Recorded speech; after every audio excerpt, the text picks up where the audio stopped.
షోపియాన్ ప్రాంతంలో జమ్మూ కాశ్మీర్లోని ఈ షోపియాన్ ప్రాంతంలో ఈ రోజు ఉదయం నుంచి కూడా చాలా తీవ్రంగా అటు టెర్రరిస్టుల వైపు నుంచి చాలా పెద్ద మొత్తంలో దాడులకు పాల్పడుతున్నట్టు తెలుస్తోంది. దాడులను తిప్పికొట్టే నేపథ్యంలో భాగంగా మన ఆర్మీ కూడా రెటిలేట్ చేసింది. సో ప్రెజెంట్ కశ్మీర్ డిస్ట్రిక్ట్లోని షోపియాన్ ప్రాంతంలో ఈ దాడులు కొనసాగుతున్నాయి. ఇంకా కూడా సో అటువైపు నుంచి తీవ్రవాదుల కదలికల్ని చాలా పక్కాగా మన ఆర్మీ పసిగట్టింది.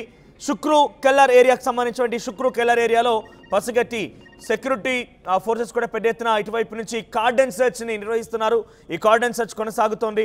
ఇప్పటికే ఒక టెర్రరిస్ట్ని అంతమొందించగా ఇంకా చాలామంది కూడా కళ్ళు గప్పి తిరుగుతున్నట్టు అర్థమవుతోంది. వీరికి కొంతమంది అక్కడ స్లీపర్ సెల్స్ లాంటి వాళ్ళే కొన్ని సహకరిస్తున్నారు. ఇటీవల మనం చూసాం, ఎవరైతే పహల్గా ఉగ్రదాడి ఘటన తర్వాత స్లీపర్ సెల్స్గా ఉండి ఉగ్రవాదులకి సహకరించారు, వాళ్ళ ఇళ్లను నిలమట్టం చేశారు, వాళ్ళని పూర్తిగా అంతమొందించారు, వాళ్ళందరూ అదుపులోకి తీసుకున్నారు. ప్రస్తుతం మరోసారి ఉగ్రవాదులు ఎవరైతే అక్కడ ఉన్నారో వారందరికీ మళ్ళీ స్లీపర్ సెల్స్ లాంటి వాళ్ళు సహకారం అందిస్తున్నారు, స్లీపర్ సెల్స్ వారు సహాయం అందిస్తున్నారు.